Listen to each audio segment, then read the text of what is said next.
The 2000s, the last PowerPoint we're going to look at this year. This will be part one. It'll be split into two as usual.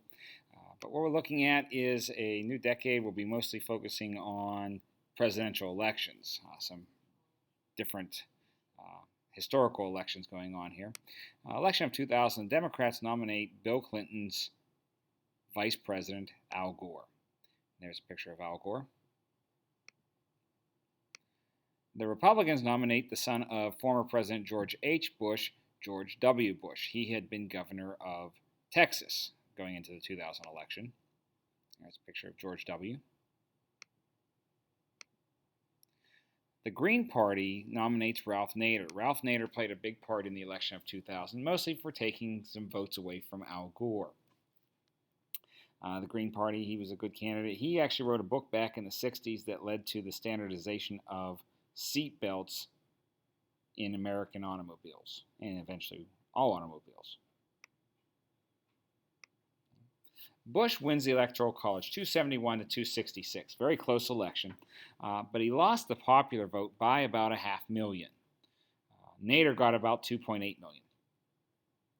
The Electoral College, when you look at it, pretty solid in Bush's favor as far as the red, but the blue states, Al Gore managed to capture 3 of the 4 largest, New York, PA, and California. Right? Florida and Texas, the other 2 largest, they went to George W. However, Florida was the battleground state. There were some election irregularities claimed by the Al Gore camp, and they filed suit and asked for recounts. Delays the election results for a while, but when it comes down to it, it ends up in a lawsuit.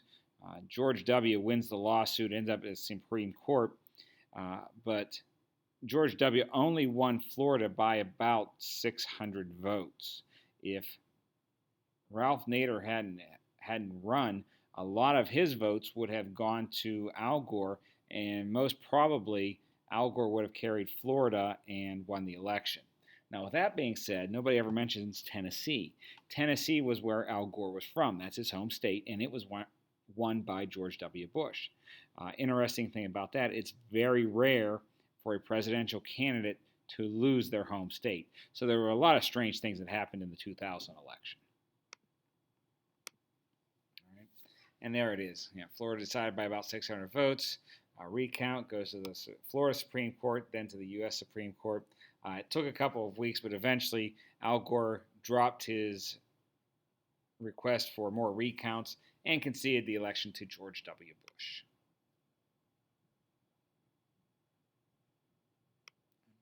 Well, that leads you to the War on Terror, because 6 months later, on September 11, 2001, terrorists hijacked airliners, of course, and crashed them into the World Trade Center in New York City. One hits the Pentagon, and then one ends up crashing in southwestern Pennsylvania near Somerset. There's a picture of the planes as they hit the World Trade Center.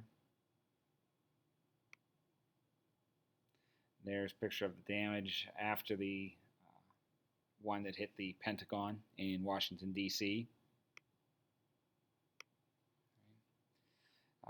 Eventually, it's decided that Al-Qaeda was responsible for the attacks, and they were led by a terrorist named Osama bin Laden. He was hiding in Afghanistan. The U.S. requested Afghanistan turn him over to the U.S.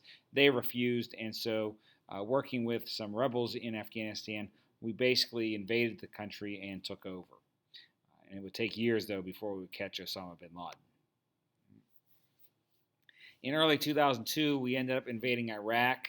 There were rumors that Al-Qaeda was operating in that country, and so we ended up invading Iraq as well and took out the dictator Saddam Hussein, who we talked about earlier this year during the first Persian Gulf War when George H. Bush was president.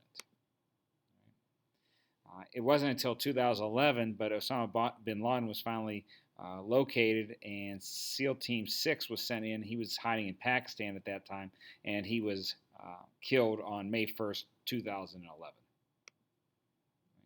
There's the Daily News, one of the front pages.